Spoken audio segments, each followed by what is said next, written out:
When a young boy ran up to his school's janitor, pleading for him to let him stay overnight at the school, the janitor initially passed it off as an emotional young child's imagination running wild. However, after he saw bruises on the boy's arm, and noticed his terrified demeanor, he realized something was deeply wrong.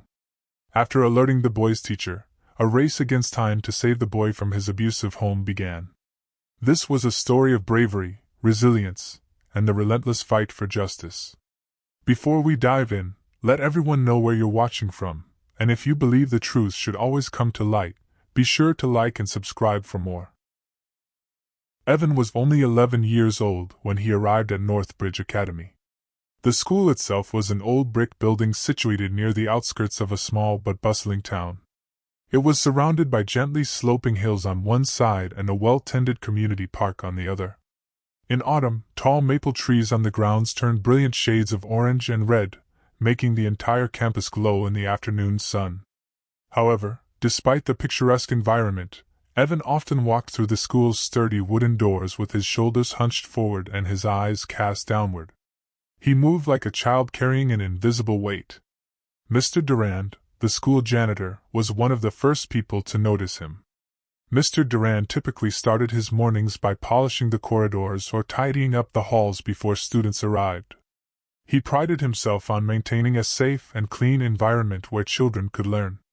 On that particular day, he had just finished wiping down the main lobby's floor and was locking up the janitorial closet. He spotted Evan standing by himself, wearing a backpack that looked far too large for his slight frame. It was early. Evan's timidity was amplified by the emptiness of the hallway.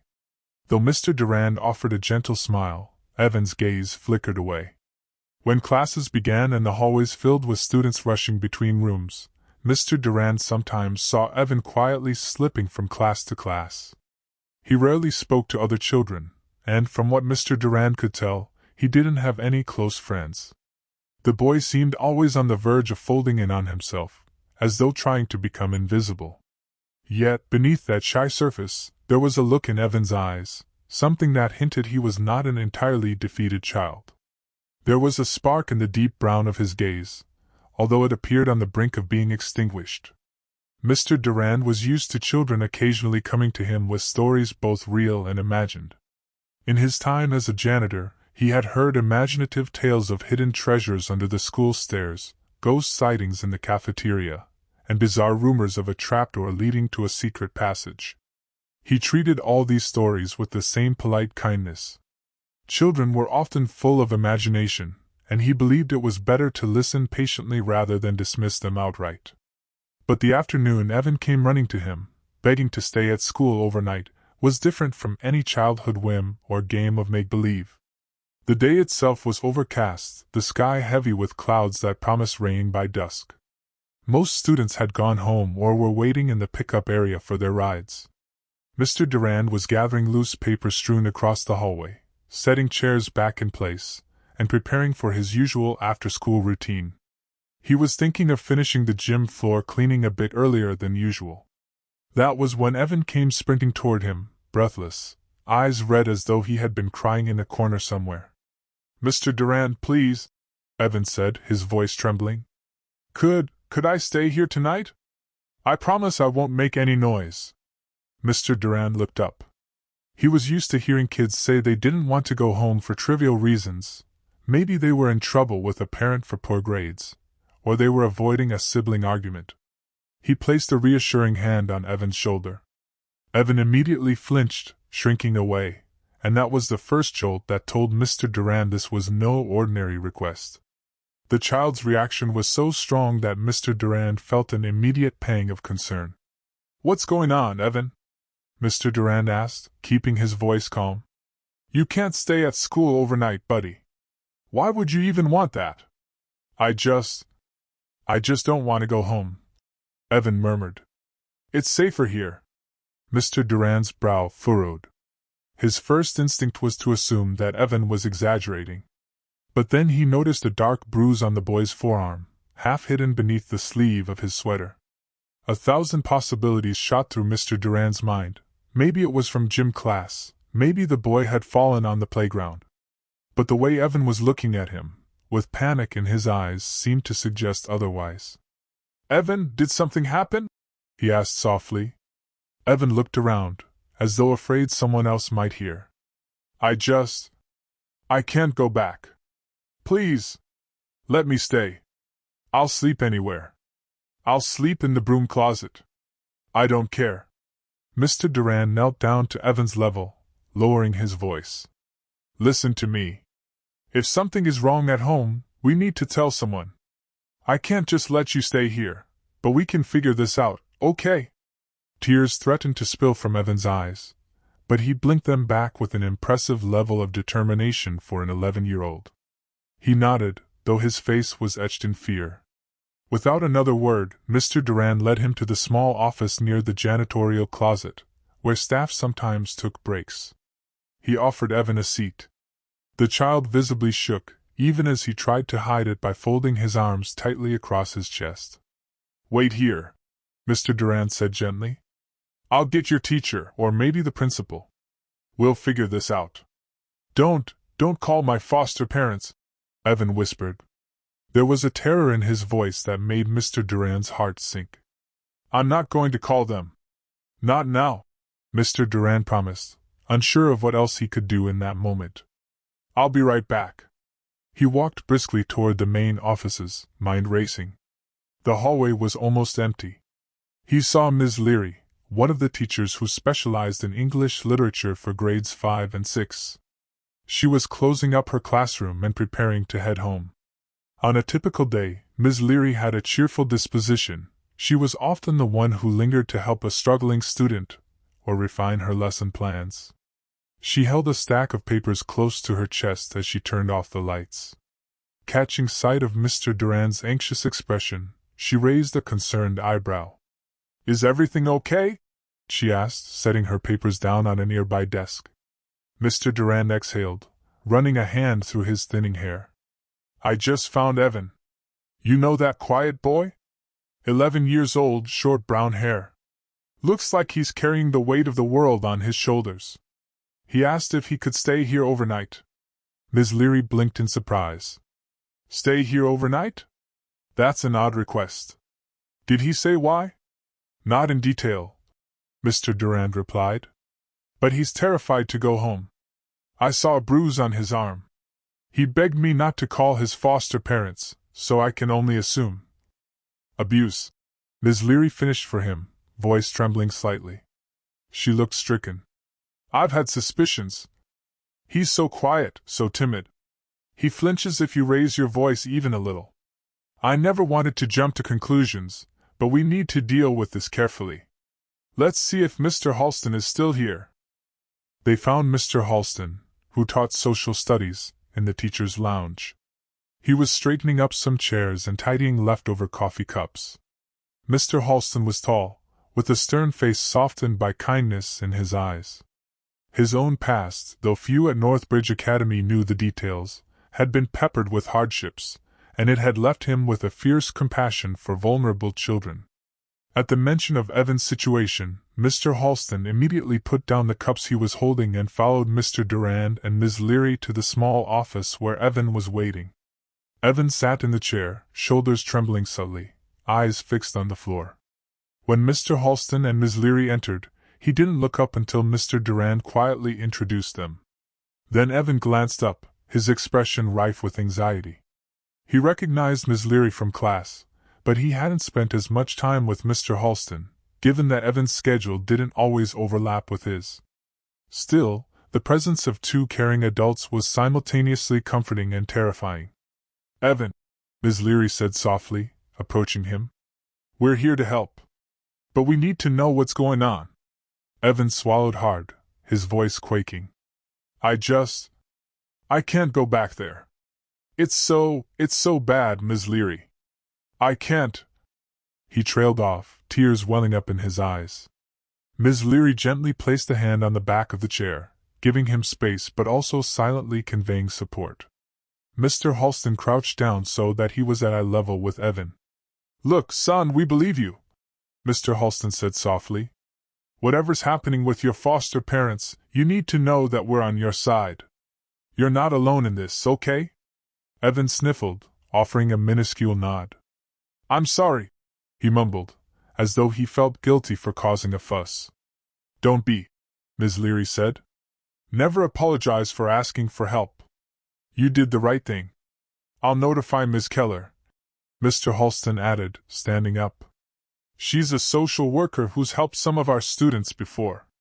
She's very understanding and can help guide us on how to proceed."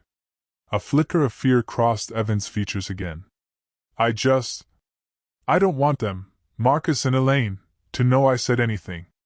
They won't hear it from us," Mr. Halston assured him. "But we have a responsibility to keep you safe, so we might have to talk to certain people. Don't worry about that right now. We'll handle it." Evan pressed his lips together tightly. He was clearly uncertain, but in no position to refuse. Ms. Leary offered to walk him to a quieter room while Mr. Halston made some calls. Mr. Durand, still unsettled by what he had seen, lingered, wanting to be useful but not sure how. Ms. Leary recognized his concern and thanked him for alerting them. They all knew that if no one acted soon, Evan might slip through the cracks. Child Protective Services could be slow, but Ms. Keller, the social worker, was someone they trusted to move quickly when a child's well-being was in clear danger. Earlier that day, Evan's life had seemed the same as every other day, an uneasy balancing act of hiding his bruises, avoiding attention, and praying that no one at home would become angry enough to inflict more harm. He lived with foster parents who, on the surface, appeared polite and involved. Marcus and Elaine Redmond liked to show up at school meetings looking impeccably dressed, wearing warm, almost charming smiles. To the untrained eye, they were the picture-perfect foster parents, dedicated and consistent about discipline, with a veneer of pleasantness that put them beyond suspicion. But behind closed doors, the reality was far different. Under their care, Evan had learned to keep his head down and do exactly as he was told, whether that meant completing endless chores, accepting blame for problems he didn't cause, or dealing with insults hurled at him when either Marcus or Elaine was in a foul mood. The punishments were relentless. Sometimes, it was a cutting remark designed to humiliate him. Other times, it was more physical, leaving ugly bruises that forced Evan to wear long sleeves even on warm days. By the time Evan mustered the courage to plead with Mr. Durand, he was teetering on the brink of desperation. He hadn't slept through a full night in weeks, jolting awake to nightmares of further harm or worse. Despite this, some part of him clung to hope that there were good people in the world, that maybe, just maybe, someone at Northbridge Academy would see what was happening and offer him a lifeline. The moment Mr. Halston made the call to Ms. Keller, an invisible timer started ticking. They all understood how urgent the situation was. Children with bruises and fear that intense seldom had the luxury of time. Ms. Keller was known for her thoroughness and empathy. She had a quiet way of conducting investigations that put children at ease. That evening, she canceled her other commitments to drive to the school. By the time she arrived, most staff members had gone home, save for the principal, Ms. Leary, and Mr. Halston. They sat in the principal's modest office, its walls lined with award certificates and cheerful posters about leadership and learning. Ms. Keller, a woman in her late 30s with calm eyes and a reassuring smile, listened attentively as they described the situation. Evan sat quietly beside Ms. Leary, occasionally looking down at the floor. Each time Ms. Keller tried to ask him a question about his foster parents, he tensed up, his face turning a shade paler. Still, Ms. Keller's patience never wavered. She had navigated such delicate situations many times before. "Evan," she said softly, "would you like to tell me what's been happening at home?" He fiddled with the edge of his shirt, refusing eye contact. I get in trouble a lot," he said, voice trembling. "Not big stuff. Small things. Sometimes Marcus says I'm worthless, or Elaine takes away my dinner if I forget to do something they told me to do. Sometimes they push me around." Ms. Keller nodded, making a few notes. She knew better than to jump to fill the silence. Eventually, Evan continued, opening up about how he dreaded going home more than anything else. It was only a partial confession, Ms. Keller sensed, but it was enough to raise her alarm. The principal, Mr. Halston, and Ms. Leary listened with growing horror. Even if Evan's words were few, they painted a chilling picture of abuse and control. "Is there someone else in your family you could stay with?" Ms. Keller asked gently. Evan shook his head. "I don't have other family. Marcus and Elaine are my fosters. Social services placed me there. Before that, I was in a different foster home, but I guess no one wanted to keep me for too long." A wave of sympathy washed over the adults. Evan seemed so small in that large office chair. Though Ms. Keller tried to assure him that help was on the way, he looked unconvinced. Maybe in his short life, he had learned that help rarely came, or if it did, it seldom lasted.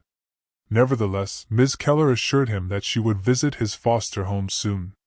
She explained she would do it in a way that wouldn't put him in immediate danger. She planned to knock on the door for a surprise visit, check the living conditions, and speak with Marcus and Elaine face to face. True to her word, Ms. Keller went to the Redmond household the very next day. It was a small, single-story house in a quiet neighborhood. The lawn was neatly mowed, the flower beds were well maintained, and the walkway leading up to the door was lined with tasteful potted plants. It looked like the perfect suburban home, the kind you might see in an advertisement for community living. Nothing about the exterior shouted abuse. Ms. Keller stepped onto the porch, inhaled deeply, and knocked on the door, bracing herself.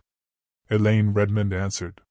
She appeared as the quintessential suburban mother, mid-40s, neatly styled hair, wearing a modest blouse and skirt. She smiled with just enough politeness to come across as welcoming, though Ms. Keller's trained eyes caught a flicker of annoyance. Perhaps Elaine recognized Ms. Keller from previous visits, or suspected that her presence signaled trouble. "May I help you?" Elaine asked. "Yes, I'm Ms. Keller, a social worker who oversees some of the children in this district," Ms. Keller said, her tone courteous but firm. "Would it be possible for me to come in and speak with you and your husband? I'd like to see how Evan is doing." Elaine hesitated, but her hesitation was so brief that if Ms. Keller hadn't been watching closely, she might have missed it. Then, with a practiced smile, Elaine stepped aside. "Of course. Come on in. Marcus is just in the living room." Inside, the house was impeccable. Everything looked polished and arranged, from the pictures on the walls to the throw pillows on the sofa. Marcus Redmond emerged from an adjacent room, greeting Ms. Keller with what appeared to be genuine warmth. "We weren't expecting a visit today," Marcus said, gesturing toward a chair. "But please, have a seat." Ms. Keller politely declined a seat for the moment, and instead glanced around, looking for any signs of Evan. She finally saw him skulking in the hallway.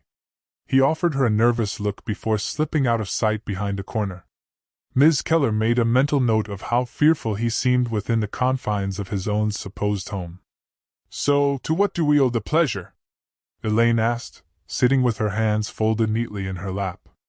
Marcus stood behind the couch, arms crossed, but his face wore a superficially pleasant expression. "Just a routine check," Ms. Keller said, doing her best to maintain a neutral, non-threatening tone. "We like to ensure our foster children are adjusting well, academically and emotionally." Marcus nodded. "Evan's doing fine," he said. "He's a bit shy, but we're helping him become more social. Sometimes it's tough with these kids, you know. They come with a lot of emotional baggage." "Indeed," Ms. Keller responded. She noticed that neither foster parent had invited Evan to join the conversation. Instead, they provided the answers themselves. "Would it be possible to speak with him directly, just to get his perspective?" Elaine's smile tightened almost imperceptibly. "Of course. Evan!" she called. A few seconds later, Evan appeared, his eyes flitting between Ms. Keller and the Redmonds. He looked even more pallid in this environment than he did at school, as though the walls themselves stifled him. Ms. Keller gently invited him to sit in the chair across from her. She tried to keep her questions casual.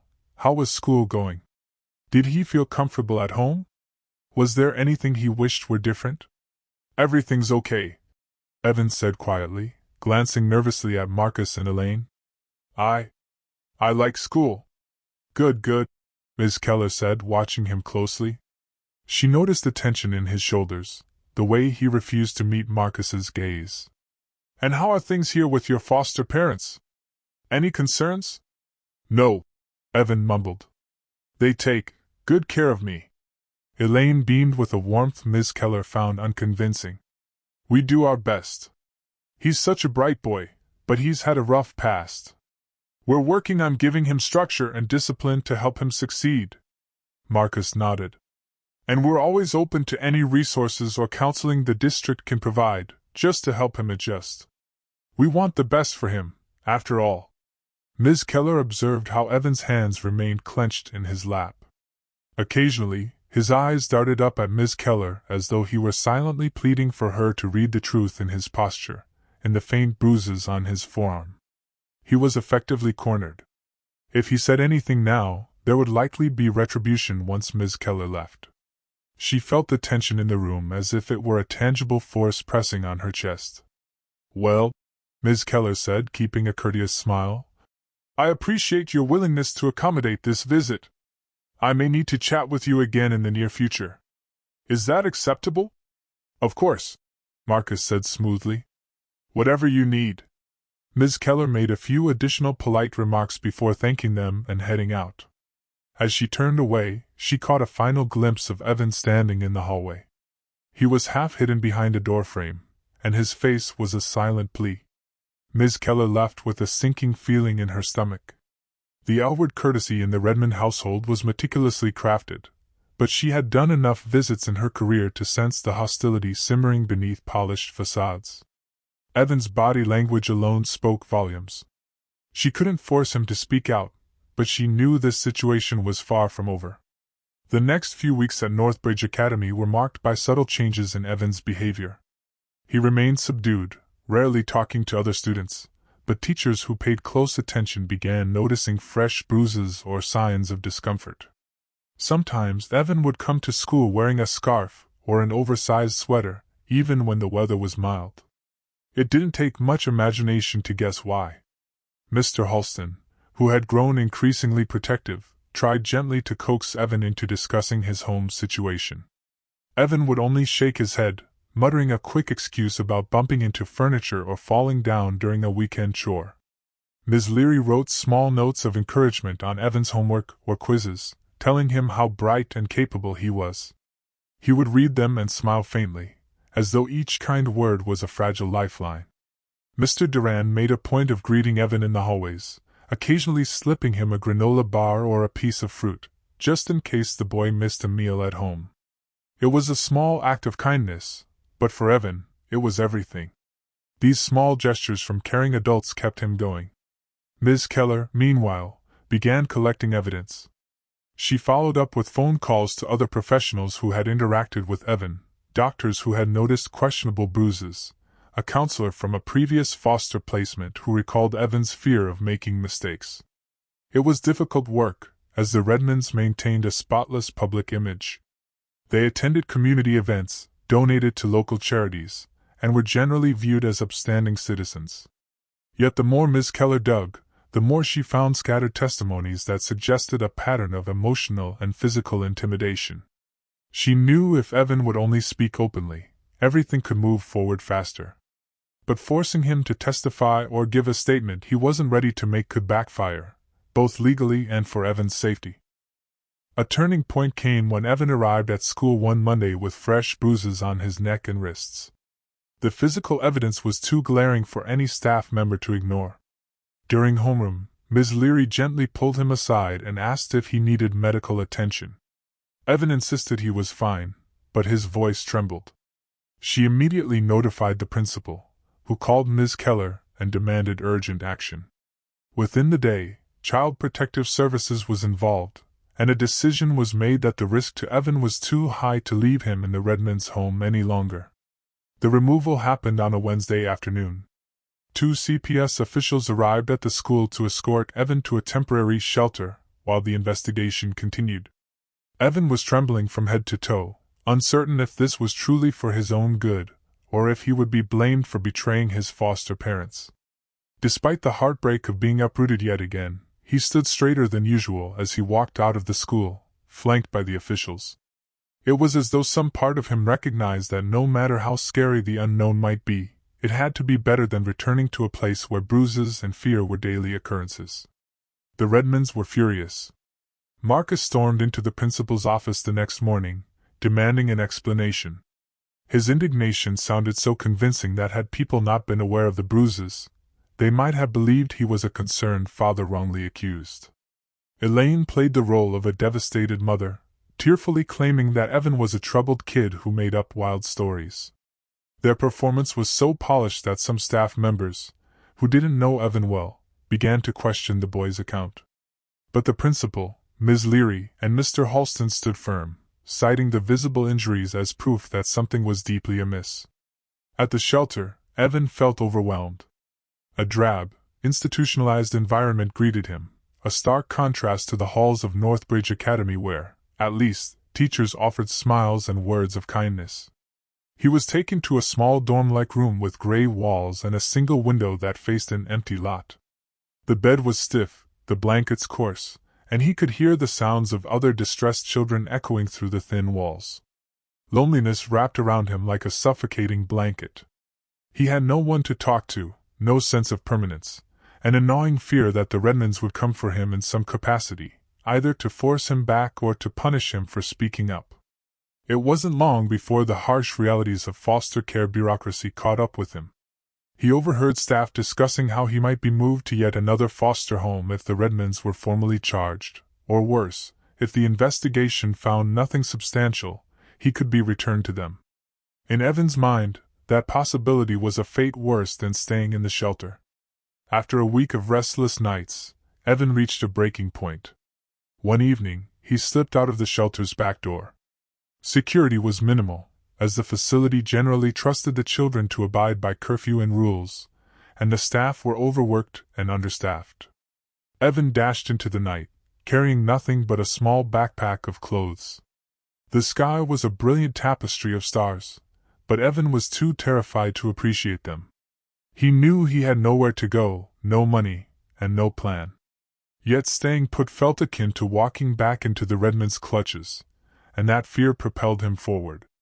Mr. Halston often stayed late at Northbridge Academy, grading papers or revising lesson plans. On the evening he found Evan huddled on a nearly deserted street corner. He had been leaving the school at an unusually late hour. The final glow of twilight had long since faded, and only a few dim streetlights illuminated the quiet roads around the school. He noticed a figure curled up against a building, trembling in the cold night air. When he pulled his car closer, horror gripped him as he recognized Evan. "Dear God, Evan!" Mr. Halston exclaimed as he hopped out of his car, rushing over. "What are you doing out here?" Evan was too cold and exhausted to protest. He stared at his teacher with a mixture of relief and shame. I ran away from the shelter," he admitted in a small voice. "I couldn't stay there anymore. And I can't go back to the Redmonds." Mr. Halston's heart twisted. He placed a comforting hand on Evan's back, feeling the boy shiver even through the thin jacket. "Come on, you're freezing. Let's get you into the car where it's warm." Evan hesitated for a second. Trust didn't come easily to him. But something in Mr. Halston's eyes and the memory of how Mr. Halston had believed him from the start gave him the courage to rise unsteadily to his feet and allow himself to be guided into the car. He sank into the passenger seat, hugging his arms around himself. The heater blasted warm air, but it would take time for the chill in Evan's bones to subside. "I can't go back," Evan repeated, his voice cracking. "I won't. I'd rather be on the streets." Mr. Halston gripped the steering wheel, torn between anger at the Redmonds for making Evan feel this desperate and frustration at a system that had failed to protect him. "Listen, you're safe now. We'll figure something out. If you won't go back to the shelter, you can stay with me for tonight. I'll make some calls in the morning and see what we can do." "Thank you," Evan whispered, a tear slipping down his cheek. The drive to Mr. Halston's modest apartment was silent, save for the hum of the engine. Once inside, Mr. Halston offered Evan a warm blanket and a seat on the couch. He rummaged through his cupboards and found some instant soup and crackers. It wasn't gourmet, but to Evan, who had been running on fear and adrenaline, it was a feast. As he ate, his eyes flickered with something akin to hope. "You didn't have to help me," Evan murmured after finishing the soup. "Yes, I did," Mr. Halston replied, sitting down across from him. "No child should be out there alone. You deserve better." Evan studied the carpet. What if nobody wants me? What if I get shuttled around again?" Mr. Halston took a deep breath. "Then I'll find a way to keep you safe. That's a promise." Though exhaustion weighed heavily on Evan, he didn't sleep easily. Nightmares haunted him, images of the Redmonds looming over him, brandishing new punishments for daring to speak up. But having Mr. Halston in the next room brought a small measure of comfort. At least he wasn't alone in a shelter or crouched in a cold alley. In the following days, Mr. Halston took an unorthodox step. He volunteered to become Evan's temporary foster guardian. It was not an easy process. Though he had a stable job and a decent living arrangement, the bureaucracy was immense. He had to undergo background checks, home inspections, and a series of interviews with social workers who were initially skeptical that a single teacher could meet all the requirements to foster a traumatized child. But Ms. Keller, who had been following Evan's case closely, vouched for him. She cited his unwavering concern, his clean record, and the emotional support he had already provided to Evan. In the end, the authorities granted approval for a trial placement. Evan packed the few belongings he owned, a couple of sets of clothing, some worn books, and a small stuffed dog with missing eyes that he clung to at night, into a cardboard box. When he arrived at Mr. Halston's apartment, he could hardly believe he was allowed to stay there officially. The teacher's one-bedroom apartment was modest, so Mr. Halston converted the living room into a makeshift bedroom for Evan, placing a small bed near the window. "You'll have some privacy here," Mr. Halston explained, drawing a curtain that sectioned off the space. "It's not the biggest place, but we'll make do." Evan nodded, eyes darting around as though waiting for the catch. "It's more than enough. Thank you." With Evan now living under his care, Mr. Halston juggled a steep learning curve. Parent-teacher conferences felt different when he was both a teacher and a foster parent to the same child. He had to wake Evan up early, make sure he had breakfast, ensure homework was done, and then they would both head to school. At night, he prepared dinners that were simple but hearty: pasta dishes, sandwiches, homemade soups. Each meal was an act of reassurance for Evan, a reminder that he didn't have to worry about missing dinner as punishment. However, the real storm was brewing in the legal system. Child Protective Services had enough evidence to bring charges of abuse against Marcus and Elaine Redmond, but a significant piece of evidence would be Evan's own testimony. With fresh bruises, medical reports, and staff observations, the case looked strong. Yet, in many jurisdictions, the testimony of the victim could be critical to establishing a pattern of intent and ensuring a conviction. Marcus and Elaine fought back viciously, hiring a savvy attorney who specialized in discrediting the accounts of foster children. The attorney painted a narrative of Evan as an emotionally disturbed boy prone to lying. "You see," the Redmonds' attorney asserted at preliminary hearings, "Evan has a history of moving from foster home to foster home. He's clearly a troubled child, struggling with deep emotional issues. My clients have done everything in their power to provide him with stability and love. These so-called bruises could come from self-harm or accidents that he, in his distressed state, fails to recall accurately." Evan, hearing snippets of this from Ms. Keller, and from overhearing Mr. Halston's phone conversations, felt a flood of old doubts resurface. What if nobody believed him? What if the Redmonds' polished façade overshadowed his truth? He was terrified that if he took the stand, his voice would fail him, or worse, that Marcus and Elaine would seek revenge on him later. Meanwhile, life at Northbridge Academy went on. Classes convened each day, though the entire faculty and many of the students now knew that Evan was staying with Mr. Halston. Gossip circulated among the children, some curious, some sympathetic. A few older boys cast suspicious glances at Evan, speculating he might have manipulated his teacher into giving him special treatment. Others simply pitied him. Evan did his best to ignore the whispers. He stuck closely to Ms. Leary's classroom, immersing himself in reading whenever possible. One afternoon, Ms. Leary found Evan hunched over a desk after school, poring over a library book about explorers who braved unknown seas. She quietly approached him, noticing the intense look of fascination on his face. "You like reading about adventures?" Ms. Leary asked gently. Evan looked up, eyes bright. "Yeah. I like how brave they are, going into places no one's ever been. They risk storms and monsters, but they keep going." Ms. Leary smiled. "You know, I think you're braver than you realize, Evan." He flushed, closing the book. "Not really," he muttered. "I disagree," Ms. Leary said. "What you've done, being honest about what happened at home, accepting help, takes immense courage." Evan gazed down at the desk. "I still get scared. Especially thinking about going to court." Ms. Leary placed a comforting hand on the back of his chair. "Courage isn't the absence of fear. It's doing the right thing even when you're afraid." This small moment of kindness fortified Evan's resolve, but the looming court date and the possibility of facing the Redmonds again cast a long shadow over his days. Eventually, the trial began.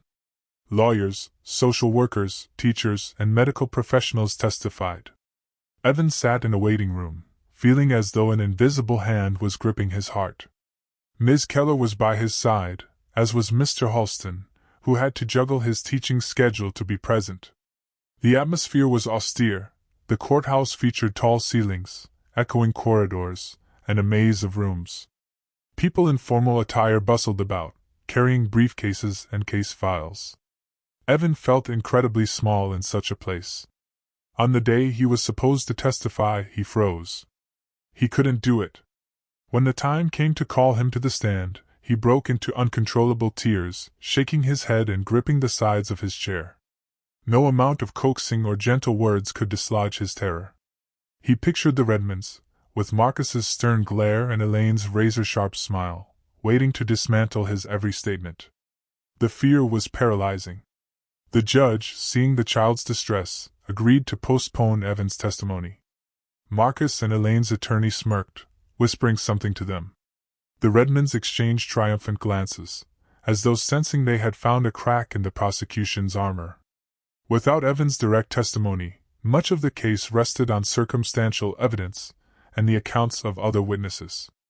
Evan left the courthouse feeling shattered.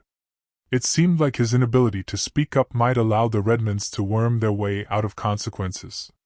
That same evening, he barely touched his dinner at Mr. Halston's apartment. He sat on the couch, staring into space, hands clenched into fists. "I messed it all up," Evan whispered. "They're going to get away with it." Mr. Halston knelt in front of him, eyes fierce with empathy. "Evan, it's not your fault. You've been through so much. No one can force you to talk about things when you're not ready. But what if they get to leave free? What if they come back for me?" Evan's voice shook. "We'll protect you," Mr. Halston promised, though his own voice held a note of uncertainty. He knew the legal system could be unpredictable. In the following weeks, the trial continued. More character witnesses testified, including Mr. Durand, Ms. Leary, and the principal, each describing Evan's bruises, his fear, and his pleas for help. But the defense hammered home the idea that these were all hearsay accounts. The Redmonds dressed impeccably each day, wearing expressions of solemn regret, as though they were the real victims of a traumatized foster child's fabrications. Their lawyer painted an elaborate portrait of two dedicated foster parents who had done their best to help a troubled boy, only to be falsely accused. As the final sessions approached, Ms. Keller and the prosecution explained to Evan the importance of his testimony. The judge needed to hear his words. The photos of bruises were compelling, yes, but the direct statement of the victim would be the linchpin. Evan trembled at the thought of taking the stand again. He remembered how he froze last time, how everyone in the courtroom had stared, and how the Redmonds had smirked. Days wore on. A hush fell over Northbridge Academy, with students and faculty all tensely awaiting updates. Evan's situation had become a matter of whispered corridor conversations and staff-room sympathy. Some students even began making small gestures of support, like leaving encouraging notes in his locker or offering a seat at lunch. He remained mostly withdrawn, but occasionally, a spark of gratitude flickered in his eyes. He felt less alone than before, yet the dread of the courtroom still loomed. Finally, the day arrived when Evan had no choice but to testify or see the case collapse. The morning was colder than usual, a biting wind rustling the leaves outside the courthouse. Evan walked in wearing a too-big jacket, practically swallowed by it, as if hoping it could shield him from the ordeal. Ms. Keller guided him to the stand when his name was called. The courtroom felt like an overwhelming labyrinth of watchful eyes, lawyers, the judge, the Redmonds, and a smattering of curious onlookers. "Do you swear to tell the truth, the whole truth, and nothing but the truth?" the bailiff asked. Evan's voice was barely audible as he replied, "I do." He locked eyes with Ms. Keller briefly. She nodded encouragingly. Then he noticed Marcus and Elaine sitting there, their expressions carefully crafted into masks of concern. Something inside him tensed up, a wave of panic threatening to steal his voice again. But then Evan remembered the faces of the teachers who believed in him, Mr. Halston's unwavering kindness, Ms. Leary's supportive words, Mr. Duran's quiet concern. He also recalled the nights he had slept in fear, the times dinner had been withheld, and the bruises that stung for days. He thought of Ms. Keller's determined eyes, how she had told him that telling the truth could protect not only him but any future foster kids who might end up in the Redmonds' care. Gulping, Evan began to speak. His words were slow and shaky at first, but gradually, they grew stronger. He described how Marcus Redmond would call him worthless or punish him over minor mistakes, how Elaine would stand by and watch or participate, twisting his arm, grabbing him too hard. He recounted nights when he hid in his room, too scared to make a sound because even the noise of footsteps might set them off. Emotions welled up in his chest, tears streaming down his face, but he kept talking. He spared no detail, careful to remain truthful but firm about the things he had experienced. At one point, the Redmonds' attorney tried to rattle him.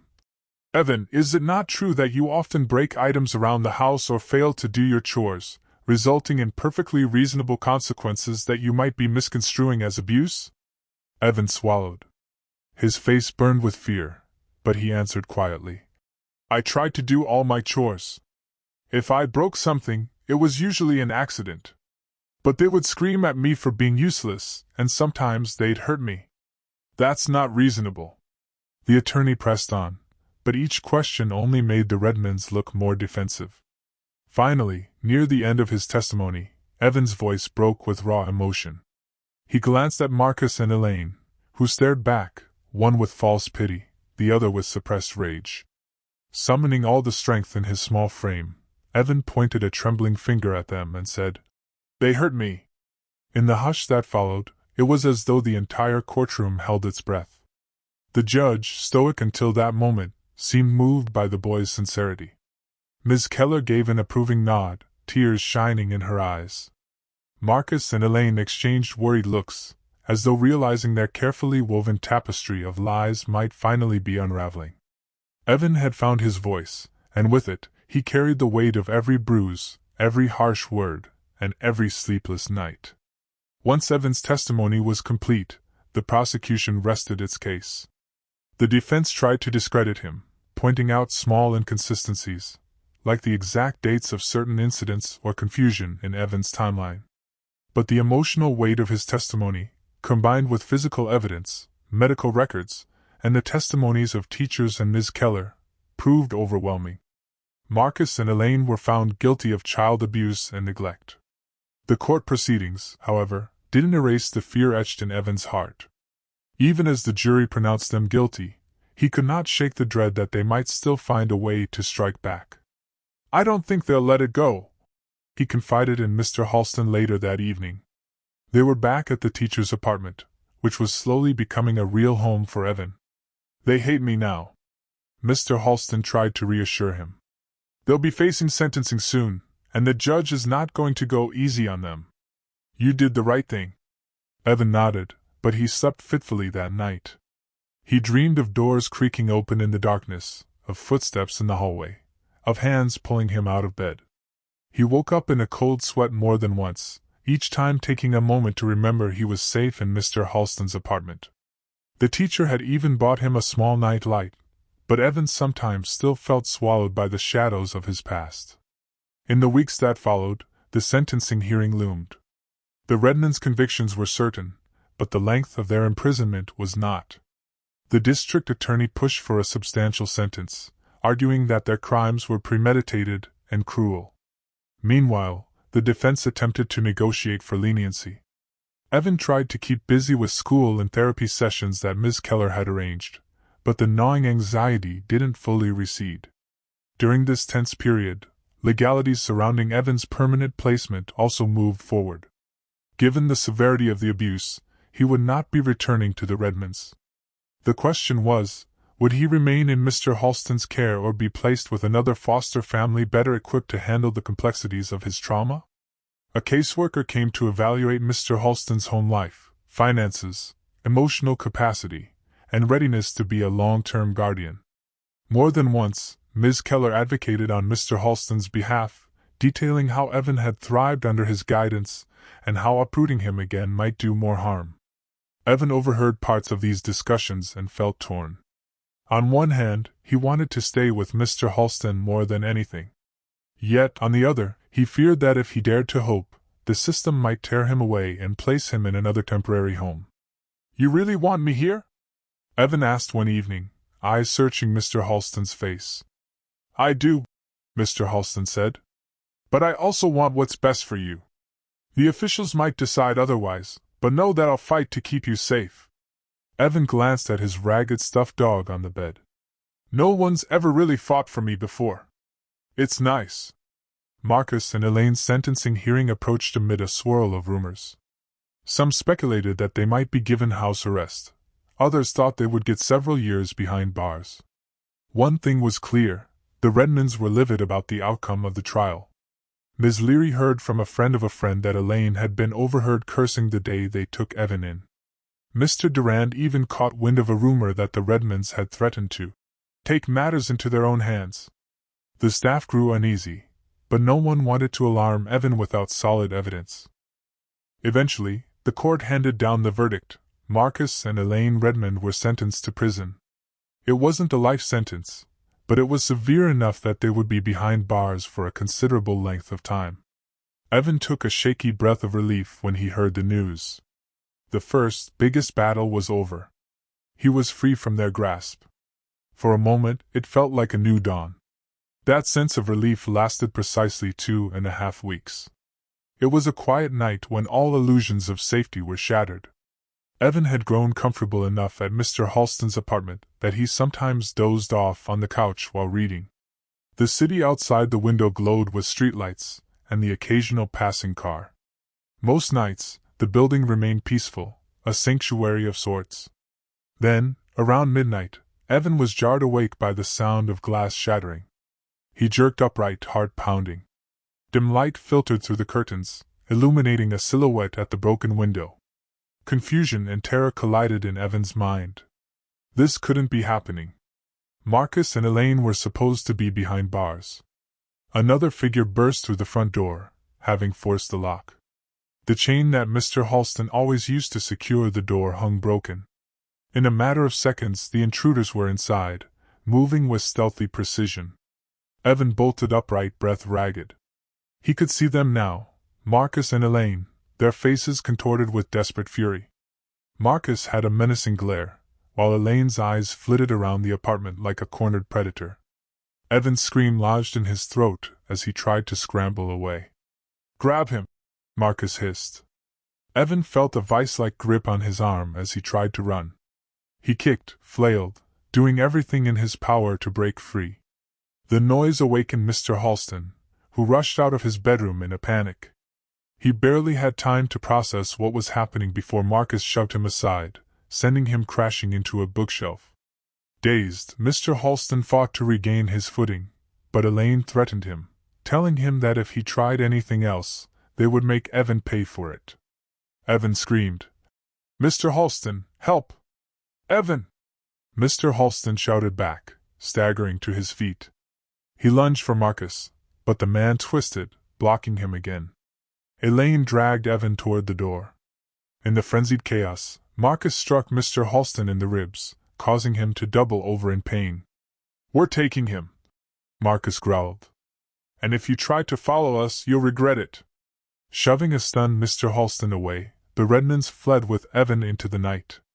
The entire assault took less than a minute, but it felt like an eternity. By the time Mr. Halston regained enough composure to call the police, the Redmonds were gone, and Evan with them. He staggered to the phone, his hands trembling uncontrollably as he dialed emergency services. His voice cracked as he reported the kidnapping, urging them to hurry. Glass shards from the broken window lay scattered across the living room floor, reflecting the blinking red light on the phone. It was the only illumination in that dreadful moment. In the aftermath of that horrifying night, law enforcement sprang into action. Sirens pierced the air as squad cars arrived, accompanied by investigators who began combing the area for clues. Mr. Halston explained through ragged breaths how Marcus and Elaine Redmond, believed to be in prison, had somehow broken free. This revelation set off alarm bells within the police department. It turned out the Redmonds had manipulated a transport detail through legal appeals, feigning a medical emergency. While being moved between facilities, they orchestrated an escape with terrifying efficiency. A nationwide alert went out for the Redmonds and Evan. The local news picked up the story of a kidnapped boy, urging anyone with information to call a tip line. Ms. Leary, Mr. Durand, and Ms. Keller learned of the kidnapping the following morning, each reacting with horror and a renewed determination to find Evan before any further harm came to him. Tension rippled through Northbridge Academy. Teachers and students alike were shocked that such a brazen act could happen to someone they knew. Days passed without significant leads. Investigators worked around the clock. Still, the Redmonds had vanished with surgical precision. They left no obvious digital footprints, no credit card trails, nothing. It was as though they had planned this meticulously, fueled by a vengeful desire to reclaim the boy who had dared to speak the truth against them.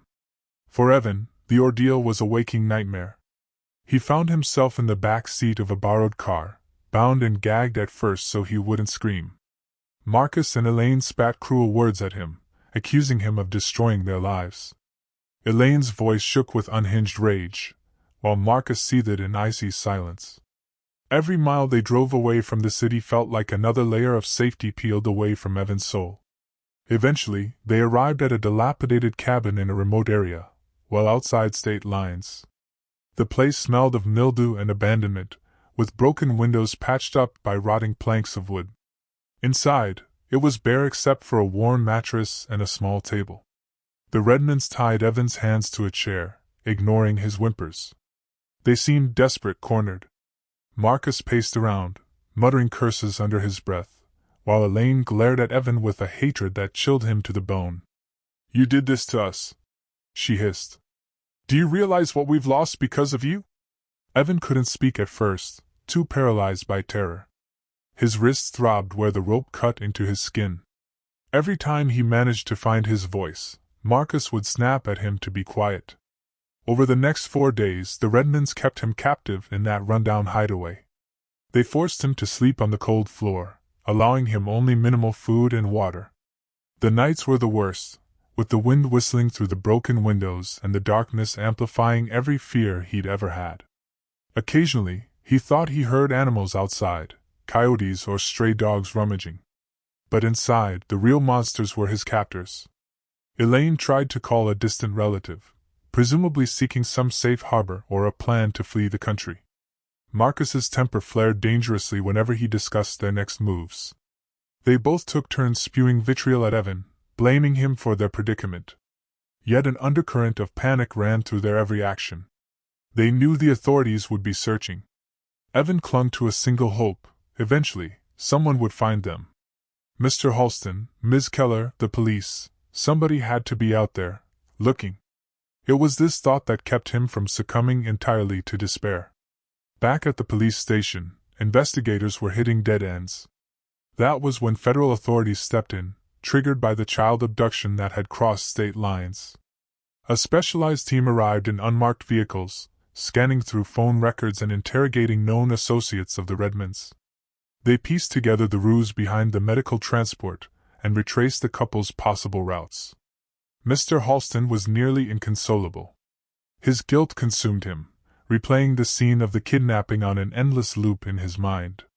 If only he had reacted faster, if only he had been more vigilant with security.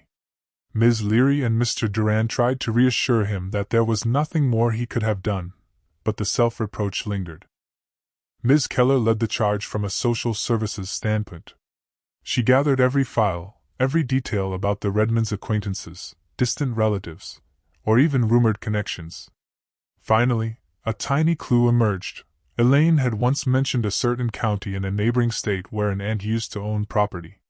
It was the thinnest lead, but the FBI seized upon it, quickly cross-referencing property records and known addresses. One matched: a small cabin, nearly abandoned, on the outskirts of a distant rural area. That was enough. They mobilized immediately. On the fourth day of Evan's captivity, the Redmonds grew more desperate. The claustrophobic tension in the cabin was suffocating. Marcus paced relentlessly, muttering about how they needed to move on before the authorities closed in. Elaine kept glancing out the window, as though expecting sirens or the roar of approaching vehicles at any moment. Evan, hands still tied, felt hope flickering weakly within him, praying that someone would burst through the door and end this nightmare. The moment came just after dusk. A low rumble of cars approached, followed by the sound of footsteps converging on the cabin. Marcus spun around, panic in his eyes. Elaine stammered, "They found us!" Before they could react, the front door was forced open. Men and women in plain clothes stormed in, shouting for everyone to stay where they were.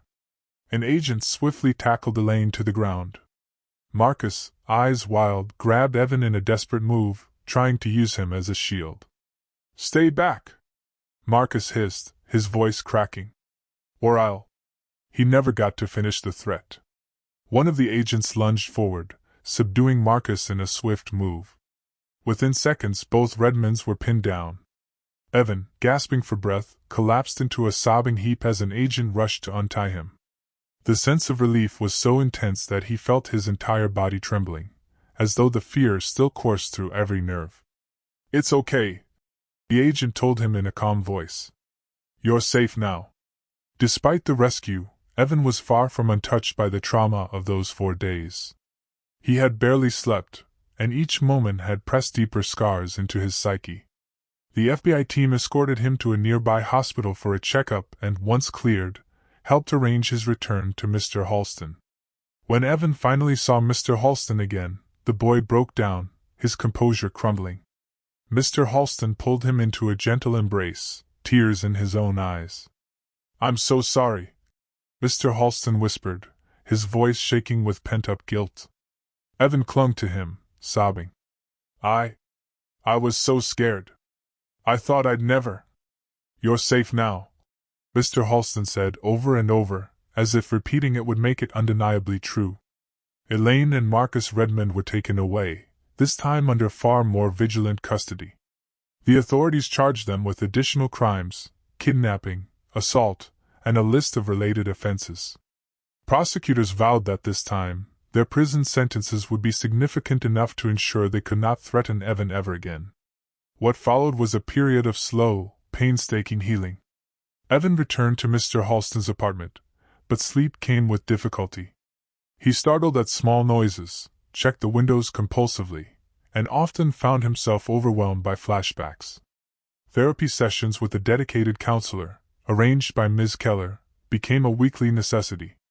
There, Evan tried to untangle the layers of fear, guilt, and betrayal that enveloped him. At Northbridge Academy, teachers and classmates treated him with a mix of caution and compassion. Evan was now a local hero of sorts, someone who had faced unimaginable horror and lived to tell the tale. But that label felt uncomfortable to him. He wished he could blend in, be just another sixth grader who worried about homework and weekend plans, not about jail sentences and traumatizing memories. Mr. Durand, quiet and observant as ever, noticed how Evan would recoil at sudden movements or loud noises. He started greeting him in the halls with a gentle wave rather than a pat on the shoulder. Ms. Leary worked patiently with Evan to make up for the school days he had missed, offering to spend extra time after class. She turned ordinary lessons into encouraging chats, reminding him of his inner strength. And Mr. Halston became more than just a teacher and foster parent. He became a steady presence in Evan's life, cooking dinners, ensuring therapy appointments were kept, helping Evan with homework late into the evening. Each shared meal was a small victory against the nightmares that might have otherwise consumed the boy's mind. As the legal dust settled from the kidnapping charges, the question of Evan's permanent placement resurfaced. Child Protective Services recognized that Evan had formed a deep bond with Mr. Halston. Ms. Keller advocated strongly for adoption if both parties were open to it. Evan, for his part, wrestled with a swirl of emotions. He had never truly experienced a stable, loving home. The possibility both thrilled and frightened him. "You deserve a chance at a real family," Ms. Keller told him one day, meeting him at school during lunch break. They sat in a quiet corner outside the cafeteria. "And I think Mr. Halston might be the one to provide that." Evan lowered his gaze. "What if I'm too messed up? What if he changes his mind when I have nightmares or panic attacks?"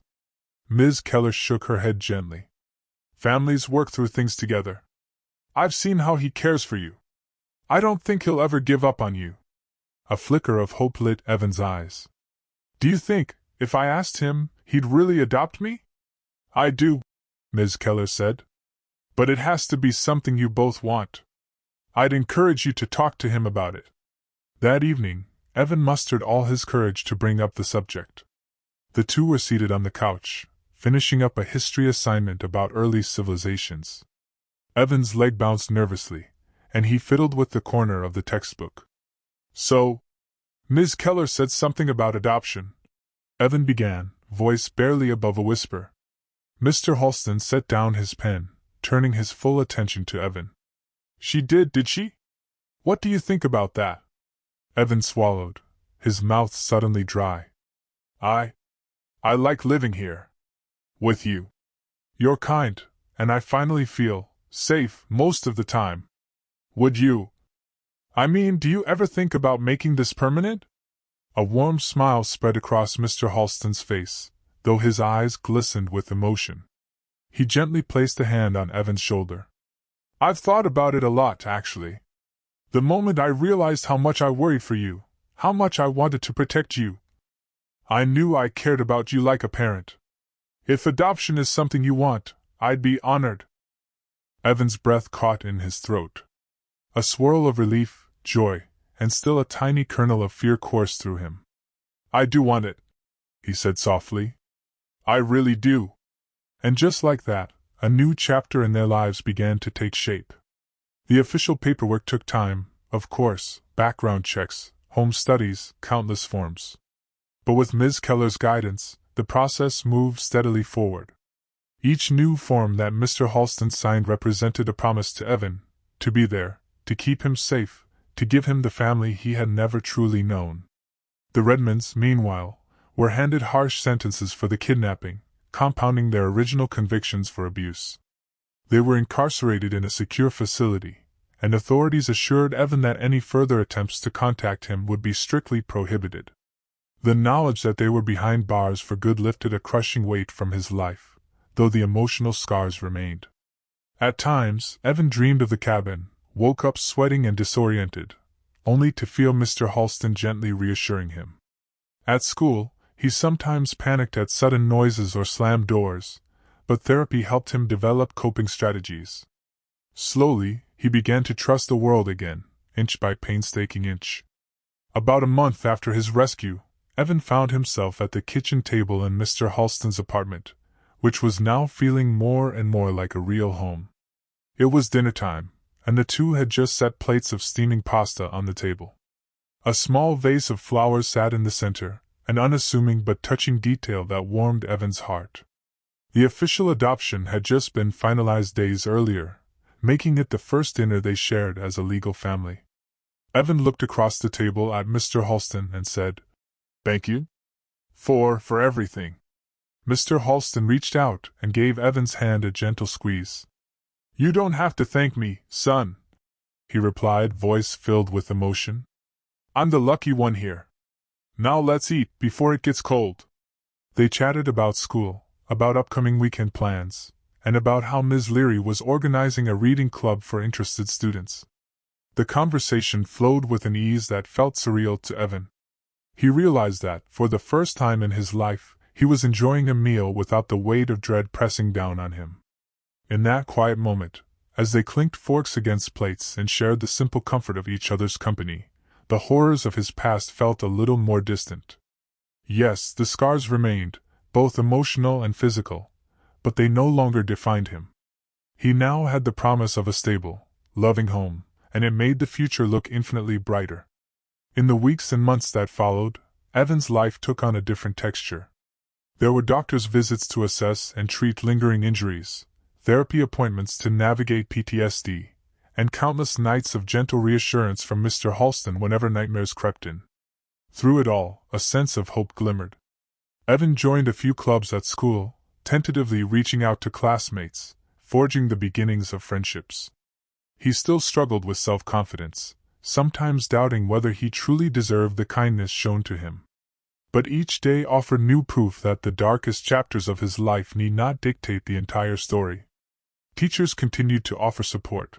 Ms. Leary, in particular, maintained a watchful eye on him academically, encouraging his newfound interest in reading and writing. On more than one occasion, she caught Evan scribbling in a small journal, sketching out imaginary realms and heroic journeys, stories where the downtrodden child triumphed over adversity.